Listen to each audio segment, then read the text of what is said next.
Hello again and welcome to Let's Do Lunch. Today we're actually making breakfast for lunch. This recipe came to us from one of our team members at Memorial. Her family makes it all the time and she's like, Erin, I know exactly what you should do. This is fast, it's delicious, and it keeps really well for breakfast because this recipe is coming to you from a request for breakfast ideas. We are going to make a breakfast frittata. And so what frittata is baked eggs with stuff in it. This is endlessly customizable. You can put whatever you want in there, but today we're gonna do a pretty simple one with Canadian bacon. So first things first, I'm gonna heat up my pan. Get that nice and hot. And I'm going to use a mixture of olive oil because it is very good for your heart. It's got those monounsaturated fats in there. Just a little drizzle there. And I'm gonna put a little bit of butter in here too. This is a trick I learned from just a little bit, probably like a half a teaspoon, maybe 3/4 of a teaspoon. That's a trick I learned from a Italian cook a long time ago, to use half olive oil, half butter. That way you get the taste of the butter, but not all of the saturated fats. We are in the mood to be super simple today, so I am using shredded hash brown potatoes. If you look at the ingredient list here, all it says is potatoes. This is a high quality product. It came from the freezer section. It was cheap. It's already shredded up. No muss, no fuss. Get a good sizzle there. And I am just putting in enough potatoes to basically make a thin layer all around the bottom of my pan. I like crisp potatoes. So we're gonna let this sit and sizzle while we get the rest of our ingredients together. Okay, those are good. It's on about a medium heat. So it'll get nice and brown for the base of our frittata. Next up, we're going to put eggs in a bowl and whisk them together. I have 8 eggs in this bowl here. I am going to separate half of them. So I'm gonna have 8 egg whites and 4 egg yolks by the end. So to separate eggs, all you need to do is just crack your shell on the side, about in the middle there, separate it out, and use the different sides to kind of like just set that yolk in there. This is something that my grandma taught me how to do. And she was like, Erin, you can't cook anything until you learn how to separate an egg. And so I don't know how many dozens of eggs I've cracked and separated over the years. 3.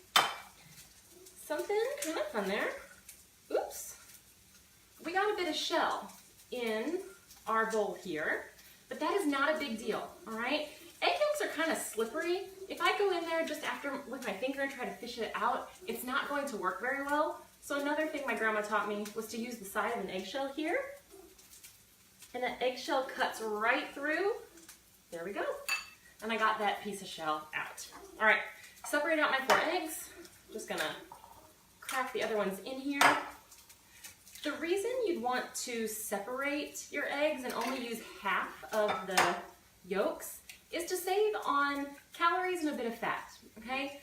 Egg whites are solid protein. They're very lean protein. Oops, I didn't need to separate that one. They're very lean, and they're high quality protein. In fact, they're the gold standard for that we compare all other proteins to. Those are getting nice and brown. This is gonna be delicious, you guys.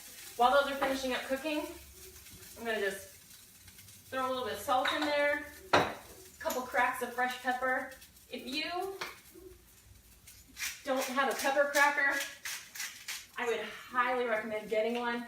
There's just nothing like a good, fresh, cracked pepper to kind of like make everything smell good and just a nice taste too. So just let that finish cooking and we'll come back to our eggs here. Since I only put half of the yolks in here, I'm gonna save on calories and also on by saving on the fat. But I wouldn't want to do all egg whites because the proteins by themselves get very, very densely linked together, and they make a product that's tough at the end. So having some egg yolks in there not only keeps it the right color, it keeps it yellow, not white, but it makes the right texture at the end. Okay. Just mix that up until it's nice and homogeneous there. Perfect. And now I'm going to put my mix-ins. Today I got Canadian bacon and some cheese to put in here. If you had any leftover vegetables, that'd be nice too. The reason we're putting Canadian bacon in here instead of regular bacon is to save on calories, again, by choosing a product that's lower in fat.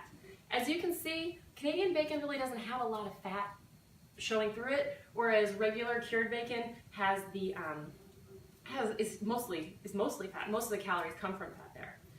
To get this into my pan, I'm going to use my pair of kitchen shears. It's another thing that no kitchen I ever work in will be without. I love my kitchen scissors. I keep them hanging up on that hook right there on my fridge. I use them for everything. I don't feel like busting out the knife and cutting board today. I'm just not into it. So we're going to go easy peasy and slice up my Canadian bacon this way. All right. Next up, that was like 3 ounces or so. I used half a package. You can tell it's not a very fussy recipe. Next up, I'm going to use get some shredded cheese here. Put a good sprinkling in there. You can also put the eggs in the pan and then put the cheese on the top, but I just really like it although mixed all the way through. Okay. My potatoes are nice and brown. Just going to slide this on top there. And we are going to just barely let the eggs solidify here. Okay? Gonna let that cook for a few seconds just to get a nice layer. I want the potatoes to be like that crust on the bottom. Okay. Alright, just run my spatula around the side there. That's good. Just gonna let that sit, lower the heat just a touch there. Let that kind of solidify a little more. The last step of this is we're gonna put it into a preheated oven to finish cooking. I don't want to let it finish cooking on the stovetop because I don't want to burn my potatoes. I want the potatoes to stay crisp and the eggs to stay tender and all of my stuff inside to get warm, but I don't want any of those things to burn. So there we have it. Eggs cook so fast, so fast. And that's about solid halfway through. So we're going to just slide it into my preheated oven. And voila! By the magic of Facebook Live, you can see the finished product here. All right, now remember, that should slide right out of my pan. Okay, this is obviously more eggs than is just for me. This will serve maybe 4 people as a main entree, or 6 people if you were serving some other things like some cut up fruit or yogurt or something else with it. I'm going to show you how it all looks. All right, so you can see it's all solid all the way through. There we go. It ends up being about 2 eggs a piece. You can see my crusty potato layer there. Some pieces of Canadian bacon. It's nice and hot. This would be great with some salsa on top. You could hit it with a little bit of sour cream, a little bit of fresh parsley, kind of fancy up the plate, but really it's just a simple meal. It's good for breakfast, lunch, or dinner, or even cold as a snack. It keeps in the fridge for 3 to 4 days, depending on how long you have it.